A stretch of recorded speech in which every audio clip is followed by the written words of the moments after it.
Welcome to Unveiled Confessions, where the most raw and shocking confessions are revealed.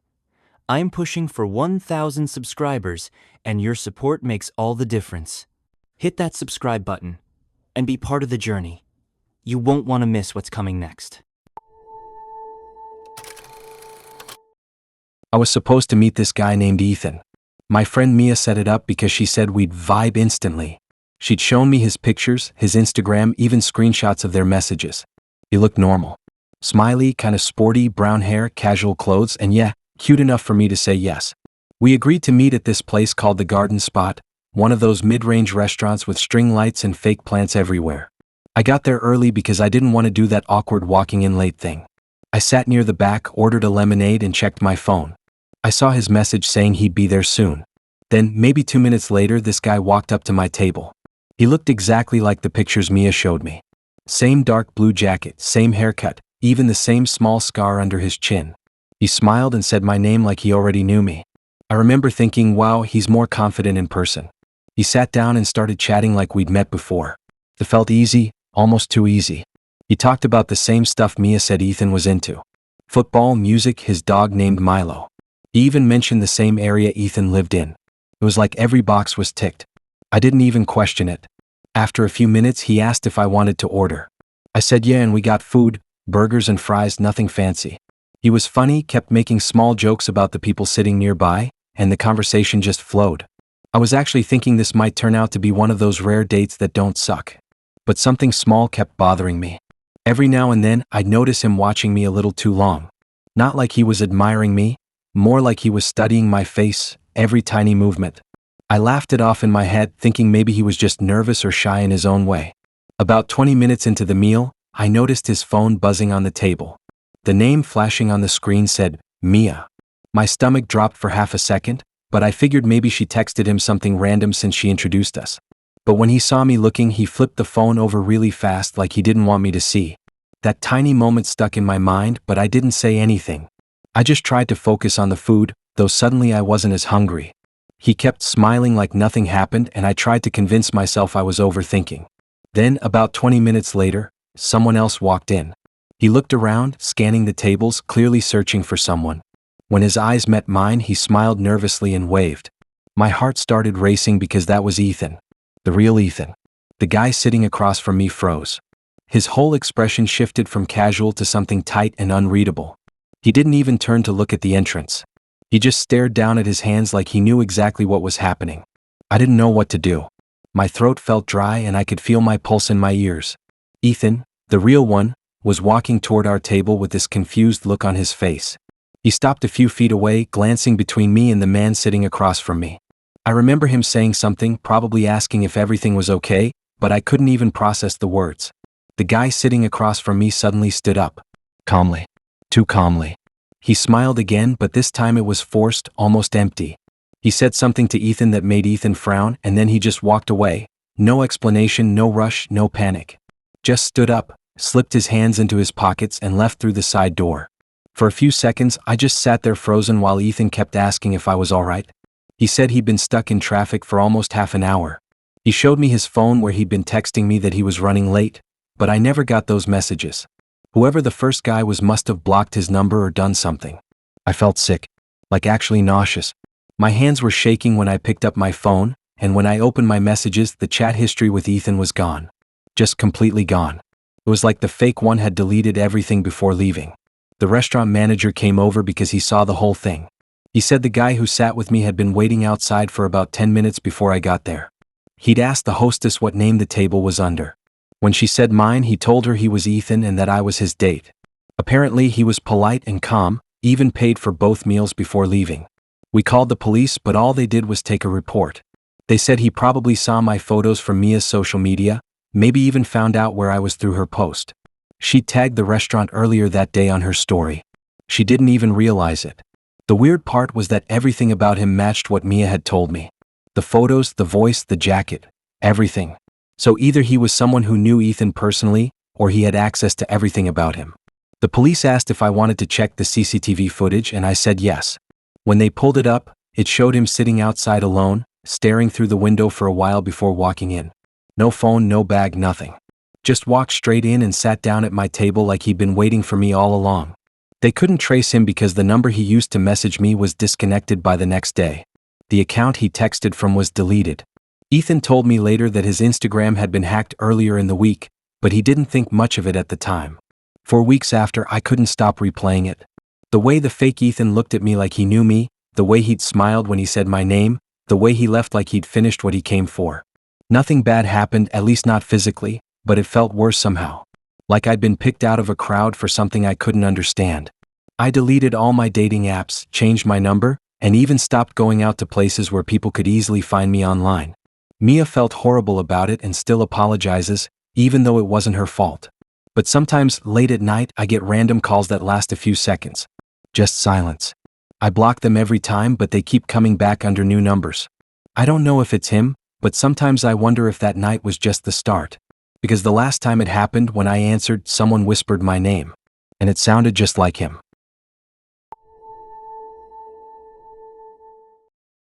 I wasn't even supposed to go on that date. My cousin set it up after weeks of saying I needed to get back out there.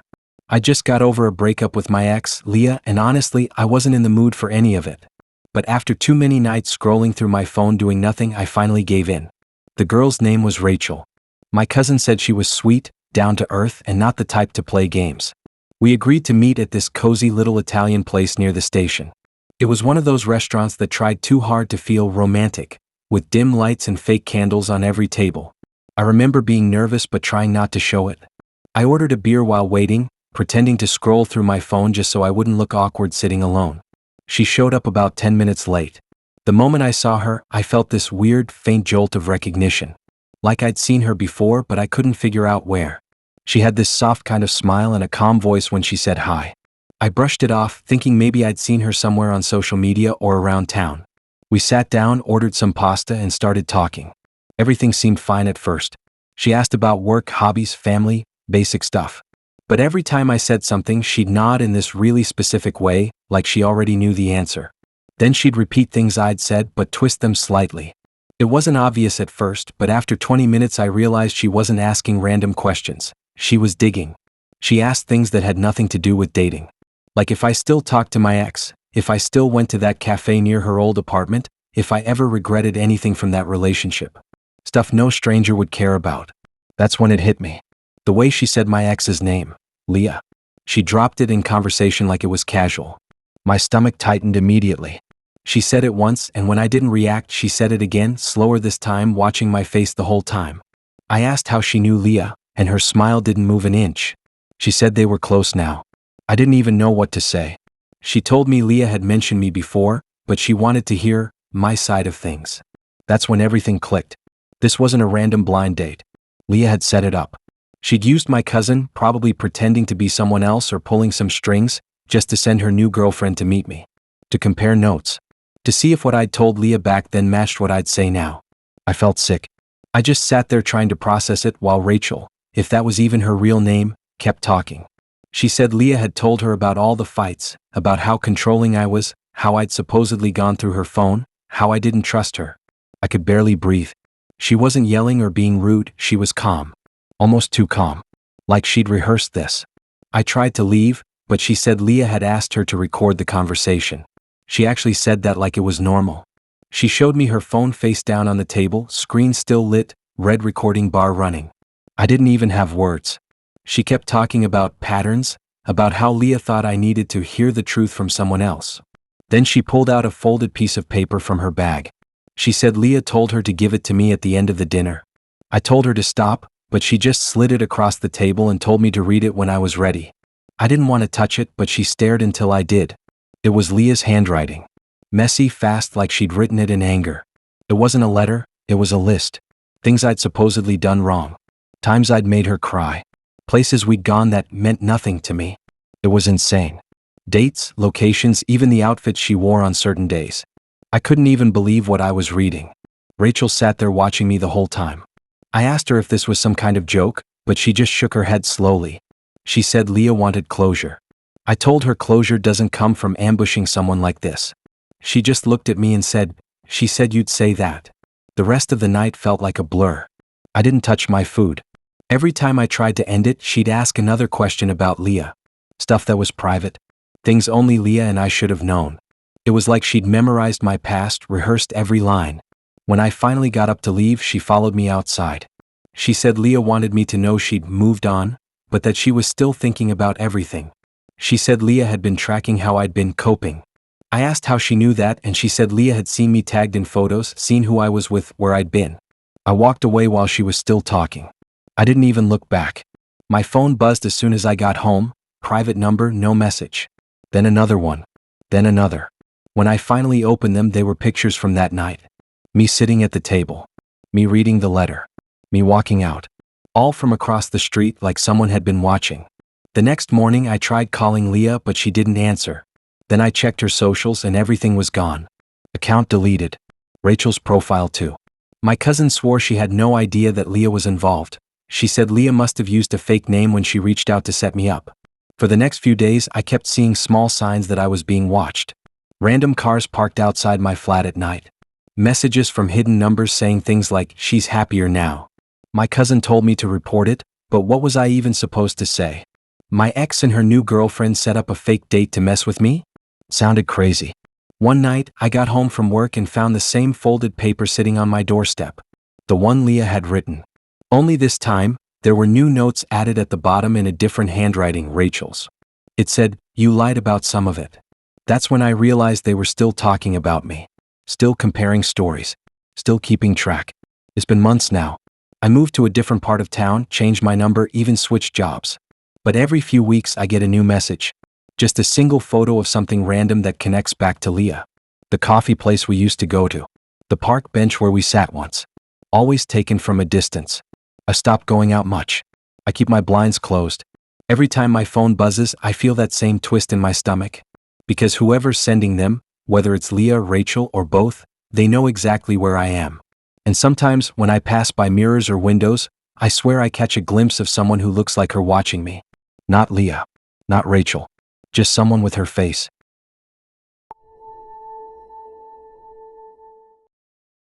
The date actually went way better than I expected. I almost didn't go because I'd had a streak of awkward ones, but my friend said this guy Dylan was different. She worked with his cousin and swore he was normal, which was more than I could say for most people I'd met lately. We met at this rooftop place downtown that had heaters and fairy lights strung around. The kind of spot people go to take pictures for Instagram. He was already sitting when I arrived. Tall, dark jacket, soft voice, easy smile. He stood up when I walked over, which already made him seem more decent than half the people I'd been on dates with. It started simple. The usual small talk, a few laughs, him saying I looked better in person. He didn't overdo it, which made me feel relaxed. There was something about him that made it easy to talk. I remember thinking I'd finally broken my streak of weird dates. At one point, he offered to take a photo of me since the lighting looked really good. I handed him my phone, not thinking twice. He took a few, showed me one, and gave it back. I didn't notice anything strange. We stayed for another hour or so, talking about stupid things, favorite snacks, bad music, places we'd been. I left thinking maybe I'd actually see him again. He walked me to my car, said something about texting later, and that was that. The night air felt good on the drive home, and I couldn't stop smiling. It had been so long since I'd gone on a date that didn't end in silence or disappointment. When I got home, I changed into pajamas, grabbed some snacks, and scrolled through my phone to look at the pictures he'd taken. They were cute. Normal. Just me smiling under string lights. Then, maybe an hour later, my phone buzzed. It was a notification from Find My. It said, "New device added to your sharing list."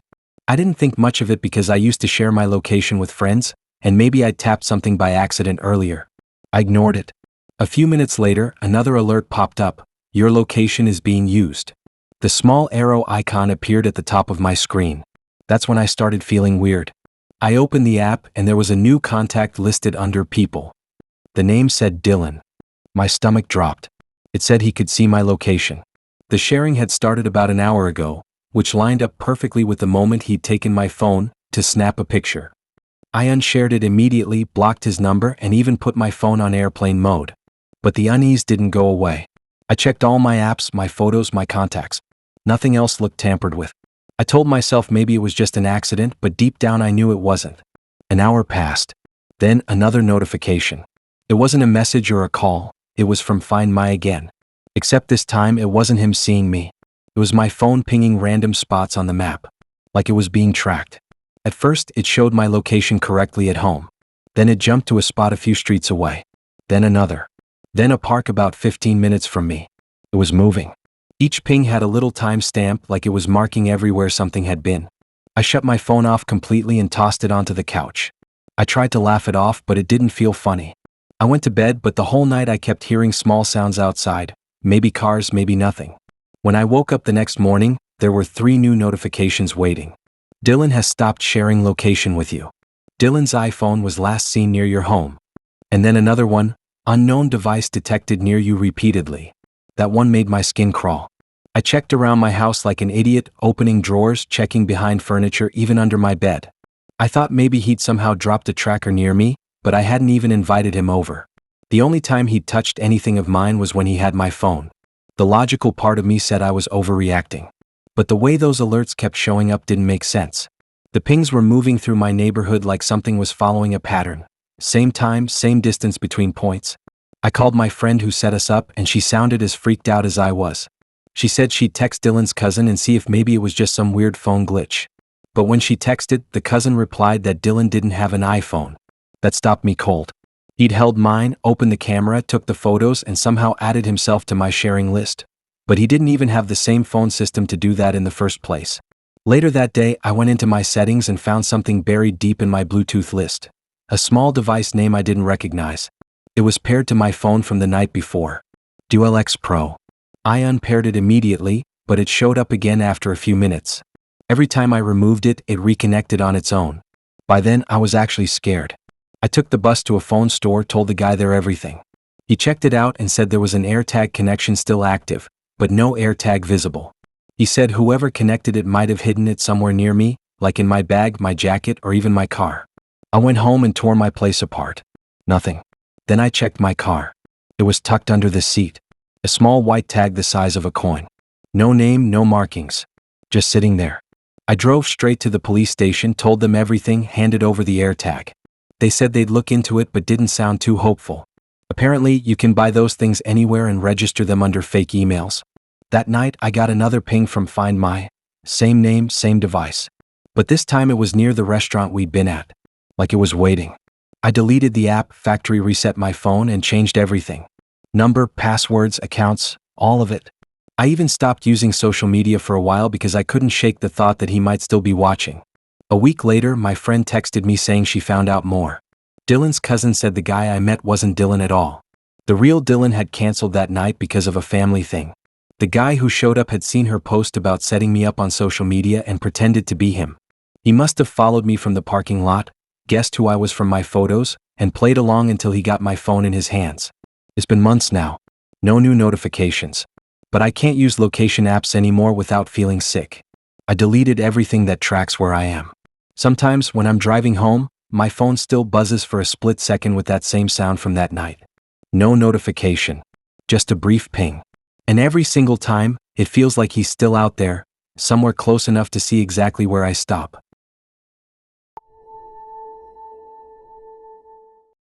It started off like one of those dates that you don't expect to go anywhere but turns out surprisingly decent. Her name was Lily.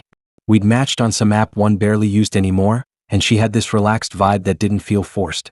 We talked for a few days, then she asked if I wanted to come over for dinner instead of going out. She said she loved cooking and wanted to make something real, not just do another restaurant thing. It sounded chill. I figured why not? She sent me her address, a small apartment complex near the park. When I got there, she was already waiting at the entrance, holding her phone like she'd been checking for my arrival. She waved, smiling, and everything about her seemed normal. She looked just like her photos, even better actually. We went upstairs and she opened the door like it was her place. It smelled amazing inside, garlic, butter, something cooking in the oven. There were candles lit on the table, music playing low in the background, everything already set up. I remember thinking she'd gone all out for a first date, but I wasn't complaining. Her apartment was small but cozy. Neutral walls, plants by the window, soft lights. Nothing weird about it. There were framed photos on a shelf, landscapes, a few random people, but no faces I recognized. I figured maybe family or friends. We ate pasta, laughed, and talked about random stuff. She told me she worked freelance, said she liked being alone most of the time. She moved around the kitchen like she knew it by heart, opening drawers without hesitation, grabbing things without even looking. I remember that detail because it stuck out later. At one point, she got up to grab wine.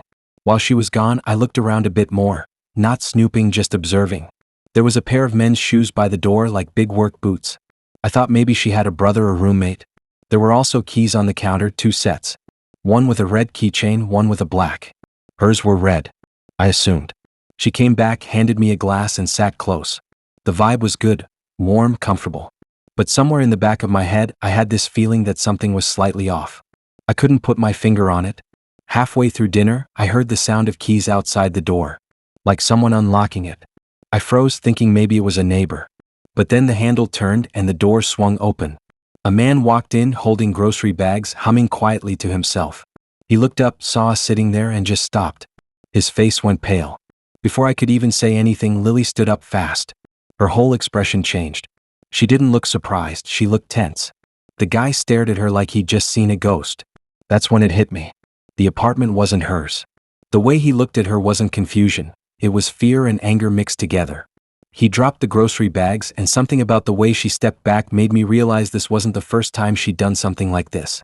I stood up too, trying to make sense of it, but she turned to me and whispered something I couldn't even process before bolting toward the balcony door.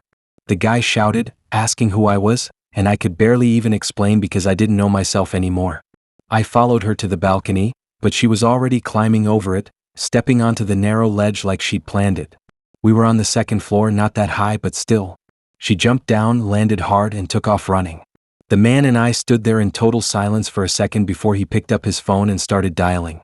He asked me how I'd gotten in, and I told him she'd invited me, that she said it was her place. He just stared at me like he couldn't believe it. He said he lived there alone.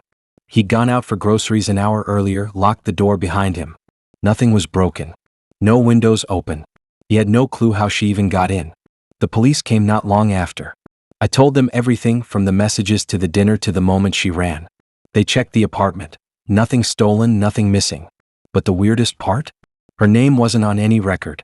No Lily matching her photos, no connection to the area, nothing. The dating app profile disappeared by the time I got home that night. The man said it wasn't the first time he'd seen her either. A few weeks back, he'd noticed small things moving around in his apartment. He thought he was just being forgetful. A chair out of place, the fridge door left slightly open. Once, he even found a half-empty mug of coffee in the sink when he hadn't made any. He assumed it was his neighbor accidentally using his key by mistake since the locks looked similar. But now it all made sense. She must have been coming and going while he was out. Maybe she'd copied his key somehow or slipped in while the door wasn't fully shut. Either way, she'd been living there when he wasn't home, long enough to make it seem natural, long enough to cook dinner and act like she belonged there. I couldn't get it out of my head. The way she'd moved around that apartment like it was hers, opening drawers like muscle memory. She didn't even hesitate. The police tried to trace her through my messages, but all her accounts were deleted. The number she used was from one of those temporary SIM cards. It was like she'd never existed. A few weeks went by and I tried to move on. But then one night I got a text from an unknown number. No words, just a photo. It was the balcony. The same one she jumped from. Only this time, there was a plate of pasta sitting on the railing, like it was waiting for someone. I called the number, but it didn't connect. When I showed the police, they said it came from a burner phone that had already been switched off. The tenant moved out not long after. Said he couldn't live there anymore, not knowing someone had been creeping around pretending to be him. I deleted the dating app too. I don't even like going into other people's apartments now.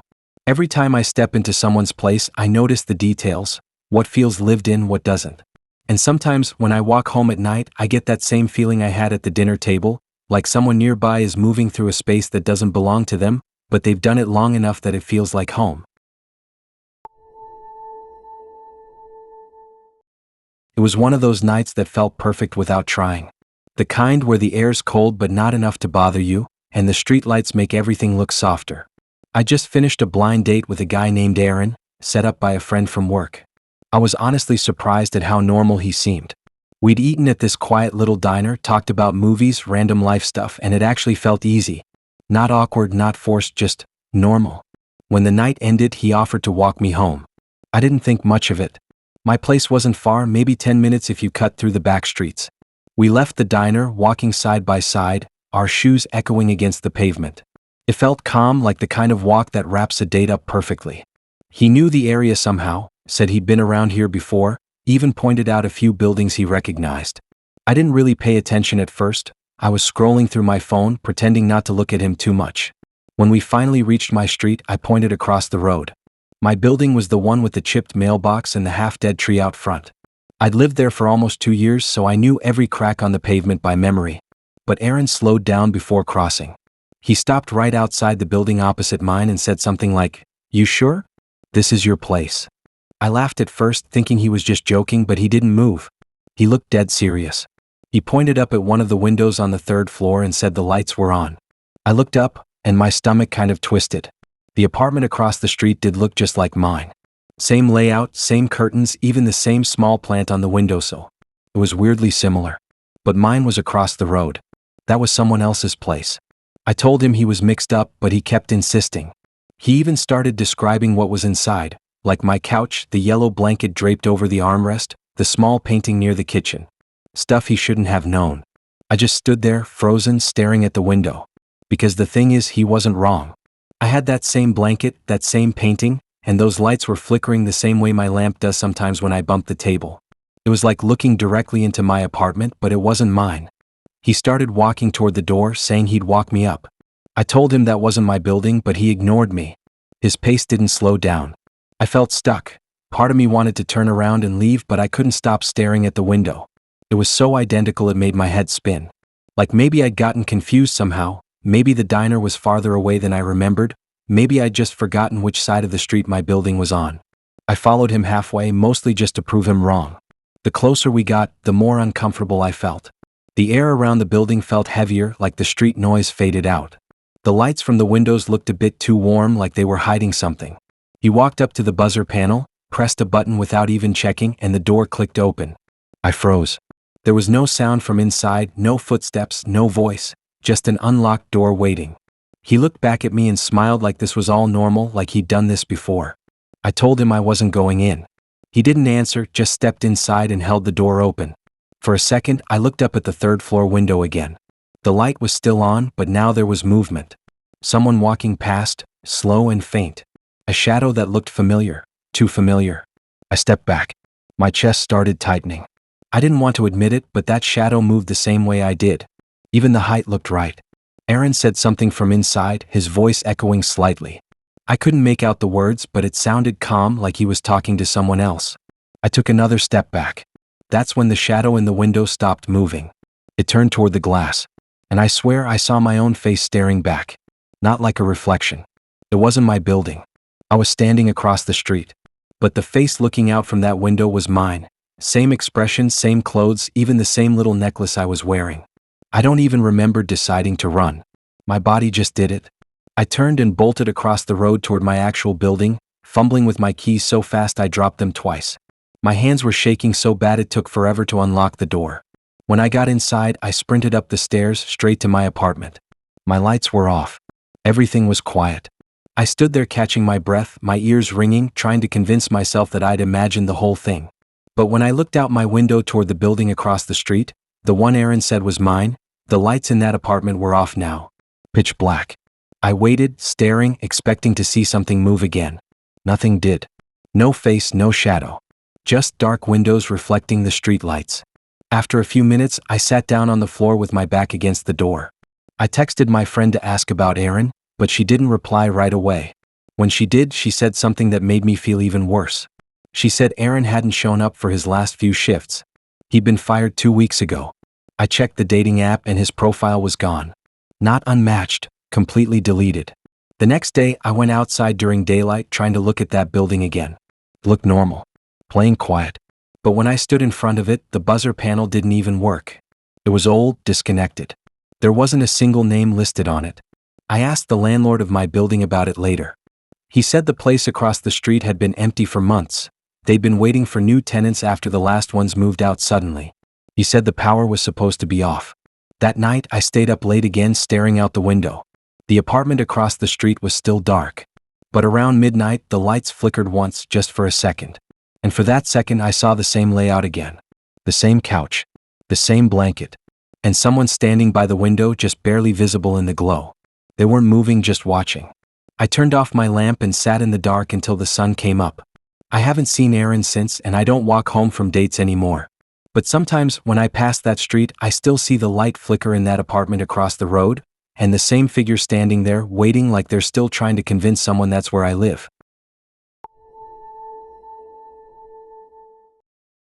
It was one of those dates that felt easy from the start. We met through a friend who said we'd get along weirdly well, which sounded random, but she was right. Her name was Kayla, and when I saw her waiting outside the cafe, I remember thinking she looked calm, confident, not like someone trying too hard to impress. She smiled the second our eyes met and waved like we already knew each other. The cafe was quiet, tucked away behind a bookstore. The kind of place where people sat for hours pretending to read while listening to other people's conversations. We found a table near the back and everything about the night just clicked. Kayla was funny, quick, and she didn't do that thing where you overtalk on first dates. It felt relaxed, like two people catching up instead of strangers trying to impress each other. But as the night went on, small things started standing out. The first one was so minor I barely noticed. When the waiter asked if I wanted dessert, I mentioned that I couldn't because of my nut allergy. Kayla nodded instantly and said she'd already made sure there weren't any peanuts in anything we ordered. I laughed it off, thinking maybe she just read the menu carefully. Then later, when we started talking about movies, she brought up my all-time favorite one, The Iron Giant. I joked that no one ever remembered that movie, and she smiled, repeating one of the quotes from it word for word. That one hit a little weird, but again, maybe coincidence.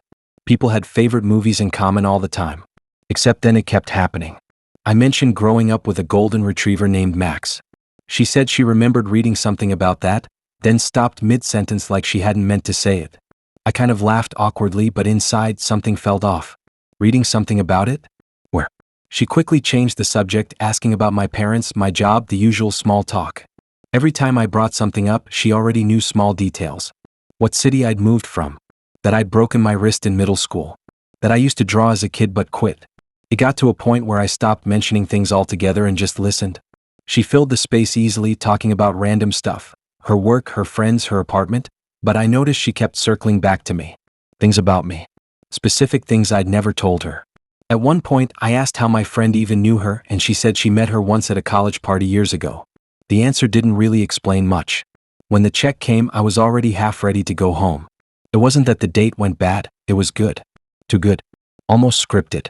We walked outside, and she suggested a walk through the nearby park. I agreed, still trying to make sense of how she knew all that stuff. The air was cold, and the park was quiet except for the sound of our shoes against the gravel path. She looked up at the sky and said something about how she'd been waiting for this for a long time. That's when I asked her what she meant. She stopped walking. The wind picked up a bit, brushing her hair across her face. She tucked it behind her ear and said something that didn't make sense at first, that she'd known me for years, but I just didn't realize it yet. I laughed nervously, waiting for her to say she was kidding, but she didn't. She said she'd been in my online support group for years. The one I joined after my dad passed away. I hadn't even mentioned that group on the date. I hadn't mentioned it to anyone in months. It was a small online community where people who'd lost someone could talk anonymously. We never used real names or photos. Just usernames. My stomach dropped. She told me her username and it was like my brain froze. I knew it instantly. She'd been one of the most active people in the group, always replying to my posts, always messaging me privately to check in, always knowing exactly what to say when I felt like crap. Back then, she told me her name was Miles. Not Kayla. Not even close. I didn't say anything.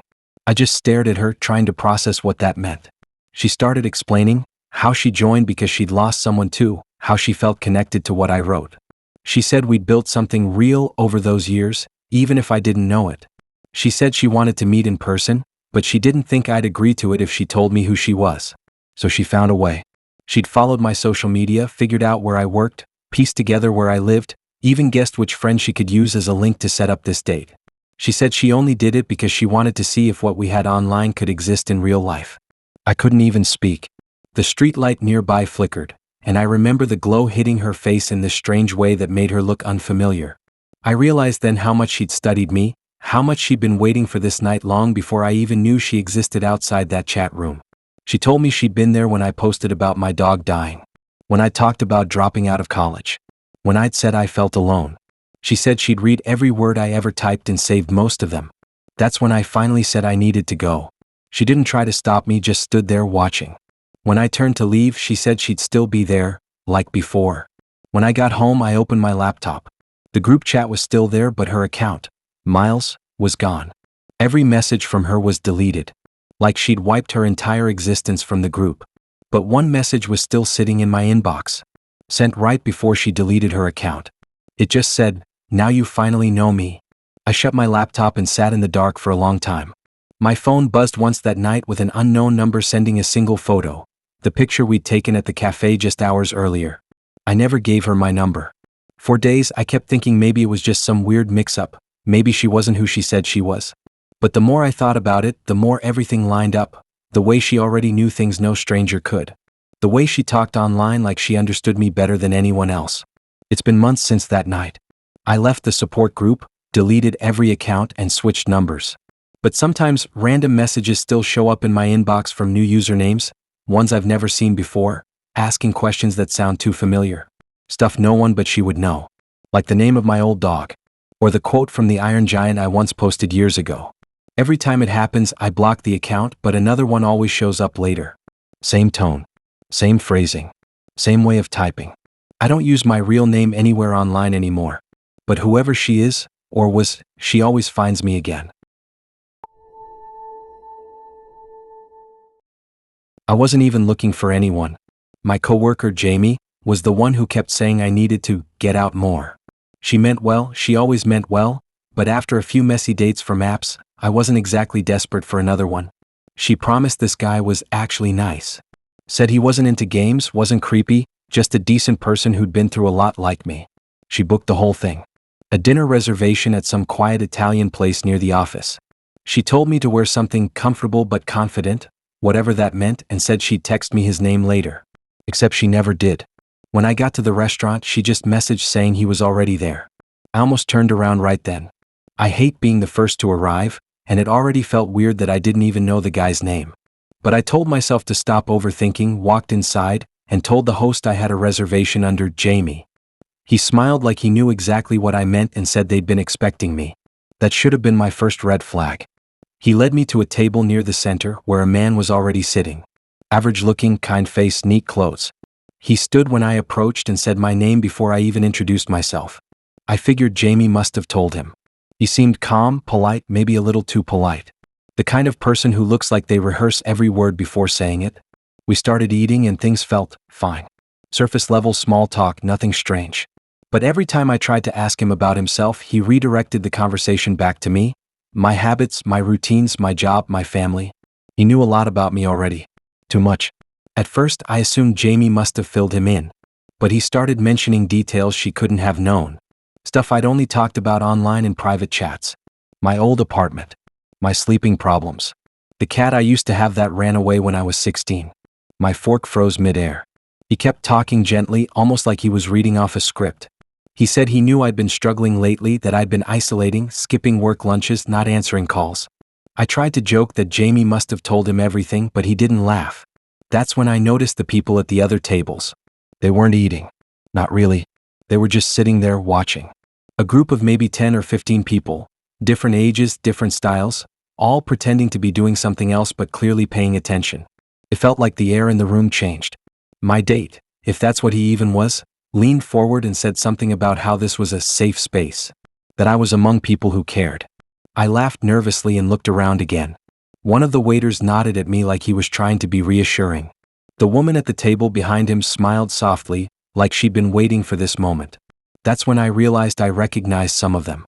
The woman by the wall, she was the barista from the coffee shop near my apartment. The older man near the window, he worked at the post office I used. The couple at the bar, I'd seen them in the elevator of my building a few times. They were all people I'd seen before but never really noticed. I asked what was going on, but he just kept saying things like, "We're here because we love you, and you've been avoiding help." His tone was calm, like he was trying to talk me down from something. I stood up, but two of the people from another table stood too. They didn't grab me or anything, they just stood, blocking the way a little, smiling faintly like they were waiting for me to calm down. The host came over and said maybe I should sit, that it was better if we talked this out. He said Jamie would be here soon. Jamie. For a second, I actually thought maybe she had planned this, maybe she'd gotten worried about me or something. But then I looked at the man again, and the way he was watching me made my stomach turn. He said they'd been following my posts online for a while. The ones where I vented about being lonely, about feeling disconnected, about not trusting people. He said it broke their hearts seeing me spiral like that. I hadn't posted that stuff anywhere public. Not anymore. He said I'd been chosen for this because I needed to be shown how to connect again. He said they'd all been in my life quietly for a while, watching, waiting for me to accept help. The room felt smaller every second. I tried backing toward the door, but the waiter was already standing near it. The smile never left his face. I told them I didn't need help, that this was crazy, but no one looked angry or surprised. They looked sad. Like I was disappointing them. He said they'd tried reaching out before. That Jamie had been the one who suggested this dinner because it was the only way to make me listen. I pulled my phone from my bag to call her, but before I could, the man said not to bother. He said she wasn't going to answer. That she'd done her part. The lights dimmed slightly then, like the restaurant was switching to evening mode, but it just made everything worse. Everyone at the tables turned their chairs slightly to face me. No one else came in. No one left. He started talking about how they could help me, that there was a program, a group, a place where I could finally stop pretending everything was fine. He said I'd already been pre-approved for it. I asked what kind of place, but he didn't answer. He just smiled and said I'd understand soon. I remember thinking about running, just pushing past everyone and bolting for the street. But I froze. My body wouldn't move. My hands were shaking so badly I almost dropped my phone. Then someone behind me touched my shoulder lightly. It was the woman from the coffee shop. She told me she'd been worried about me for months. That I'd seemed so lost every morning, ordering the same thing but looking emptier each time. She said I'd be happier once I let go. That was the moment I realized how long they must have been planning this. How many tiny pieces of my life they'd been quietly collecting. The people in the elevator. The barista. Even the post office guy. They'd been watching. Not just online. Everywhere. I stepped back, almost tripping over a chair. The man stood, calmly reaching into his jacket like he was pulling out papers. He said it was the agreement, the step everyone took before joining. I didn't wait to hear the rest. I ran. No one chased me, at least not outside. But when I reached the street, it felt like the whole world was staring. Every face in the restaurant window was turned toward me. Still smiling. I called Jamie over and over that night. She didn't answer. Her number stopped working the next morning. When I went back to the restaurant the next day, it was closed. No sign, no name, no trace online that it ever existed. The space was already empty, like it had been for months. I don't go out much anymore. I started recognizing too many faces, the same ones that had been in that room. On buses. In shops. On sidewalks. They never say anything now. They just look at me like they're still waiting for me to come back.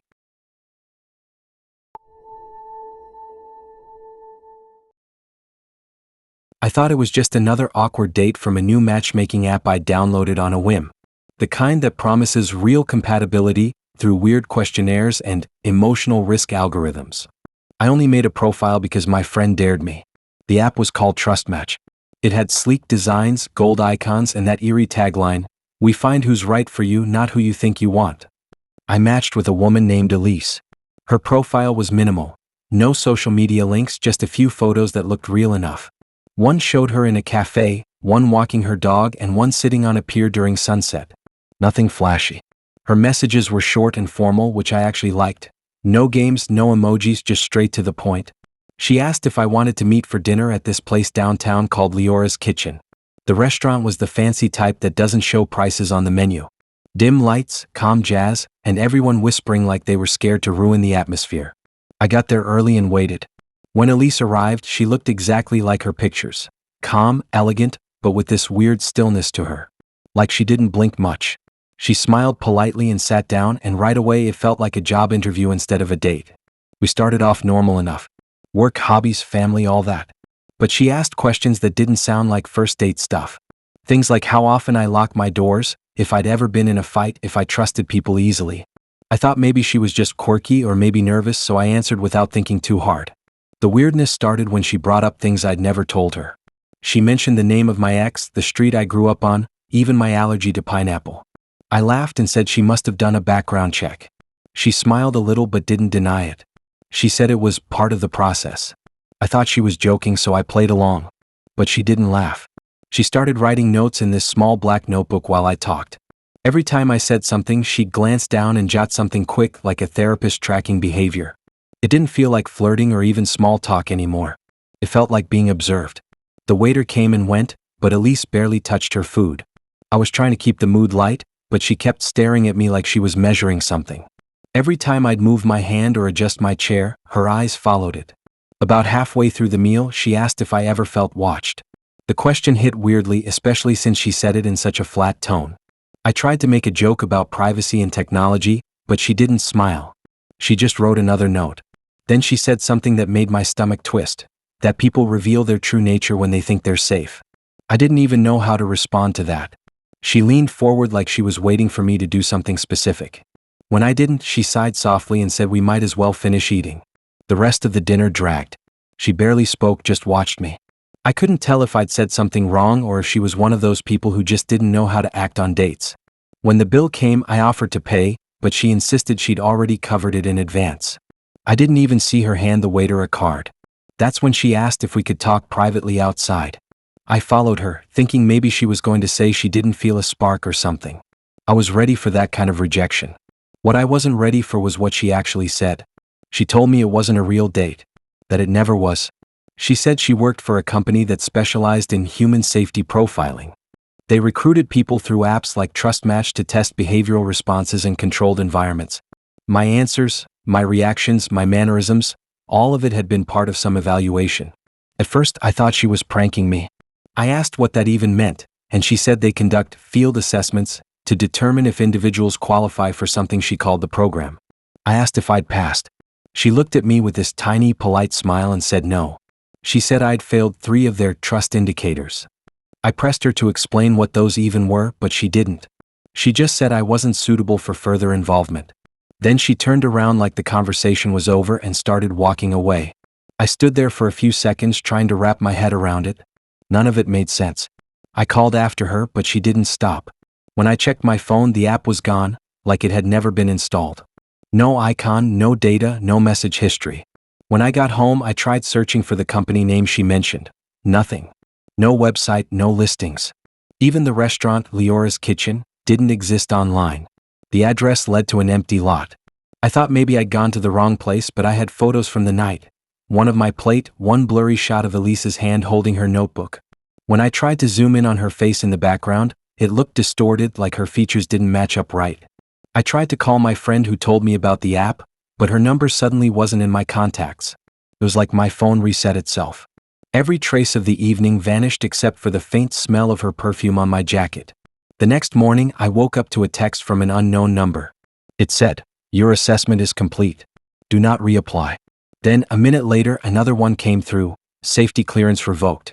I didn't understand what any of it meant. I tried calling the number back, but it didn't connect. I checked the app store again. TrustMatch wasn't listed anymore. That same week, small things started happening.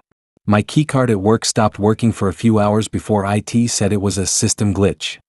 My home Wi-Fi disconnected randomly and wouldn't recognize my network until I restarted the router 3 times. My bank temporarily froze my account for unusual activity, even though I hadn't bought anything. It felt like I was slowly being erased. The weirdest part was that every time I'd go somewhere public, stores, stations, cafes, there was always at least one person who looked like they were waiting for me to notice them. A woman at the grocery store watching from the self-checkout lane. A man pretending to read a newspaper at the bus stop, but never flipping the page. None of them approached me. They just watched. One night, I got another message. This one had no text, just a single photo. It was me from the night of the date, sitting at the restaurant table. The angle was different from where Elise had been sitting. There was someone else there. Someone behind me taking the picture. The caption underneath said, "Thank you for your participation." That was 6 months ago. Now, whenever I try to make a new dating profile, it gets deleted within minutes. Every time I sign up for something new, I get the same message in my inbox. Assessment closed. Not eligible for re-entry. I stopped trying to meet people after that. But sometimes when I'm out walking, I catch glimpses of Elise.